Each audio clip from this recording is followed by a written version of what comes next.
Olá a todos! Como trabalho na área da toxicodependência e alcoolismo, tenho recebido algumas questões sobre cannabis e por isso decidi fazer um vídeo a falar só desta droga específica.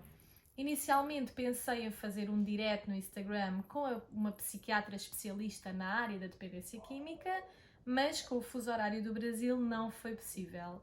Porém, a doutora Cristiane conseguiu responder a todas as questões através do telemóvel. Vou então começar. Primeira questão. A cannabis faz bem ou faz mal? A cannabis faz mal. Alguns pacientes relatam que usam esta substância para lidar com o humor, o sono, a ansiedade e a dor. E a verdade é que, de uma forma geral, às vezes algumas pessoas podem sentir-se menos ansiosas, mais concentradas e criativas, mas tudo isso apenas acontece no início do consumo. Passado uns meses, tudo isso passa. E se o indivíduo continuar a sentir sempre esse benefício, é importante investigarmos se existe alguma perturbação de base, como por exemplo PHDA, perturbação de hiperatividade e déficit de atenção, porque neste caso, algumas vezes a cannabis pode melhorar alguns dos sintomas dessa perturbação, mas isso não significa que faça bem e que deva ser usada de forma terapêutica. O que sabemos é que normalmente faz mal e que a longo prazo provoca alterações cognitivas ao nível do pensamento, memória e concentração. Agora, o dano cerebral pode ocorrer mais rapidamente para uns que para outros, mas podemos concluir que faz mal, ainda que existe uma falsa sensação que está a fazer bem a curto prazo. Segunda questão: a cannabis é uma droga leve ou pesada? A questão de ser droga leve ou pesada normalmente está associada ao grau de dependência. Mas a verdade é que há pessoas que consomem e não ficam dependentes. Eu também posso consumir várias vezes açúcar e não ficar dependente. Mas a probabilidade disso acontecer é grande devido aos sintomas iniciais parecerem benéficos, como uma maior concentração, maior criatividade. Se a pessoa usar isto pode acontecer, mas ao usar corre um grande risco de poder tornar-se dependente. Pode parecer uma droga leve por não provocar grandes prejuízos após o consumo, mas temos que ter sempre em atenção a relação do usuário com a droga e não a droga com o usuário. O que vai determinar se é leve, destrutiva ou pesada é sempre baseado na relação que existe entre o usuário e a substância. Terceira questão: a cannabis cria dependência? Sim, cria dependência e é muito difícil tratar, porque é uma droga perturbadora, ela perturba todo o nosso sistema nervoso central, porque temos muitos receptores canabinoides em todo o nosso cérebro e, portanto, a retirada da cannabis pode levar a um síndrome de abstinência que pode durar muitos meses. Podemos verificar que um paciente já está dependente quando existe uma diminuição de participação em várias atividades.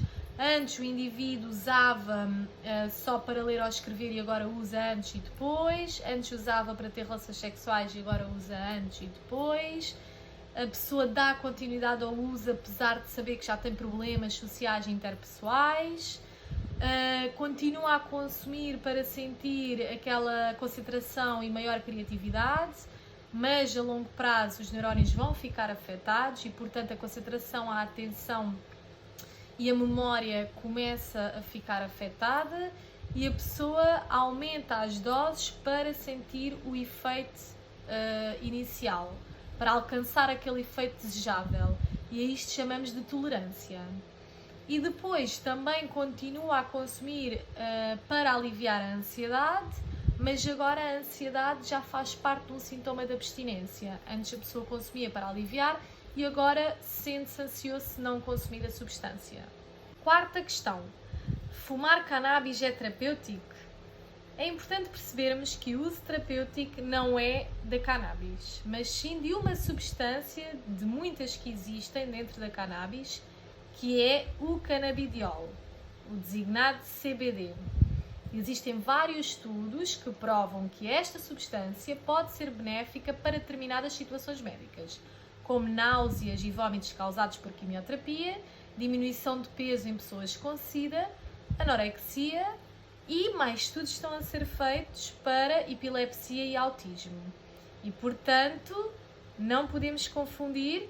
Esta substância tem esse efeito só para estas situações e não é fumada, mas sim inalada ou de outra forma testada em laboratório. Quinta questão. A cannabis leva à esquizofrenia e bipolaridade? Então, eu queria que soubessem que todas as perturbações mentais que existem, como podem ver, são muitas neste manual, todas elas têm causa multifatorial, ou seja, tem que existir uma interação complexa entre vários fatores para levar ao surgimento de uma perturbação. E por isso designamos de perturbação e não doença, porque não existe uma causa.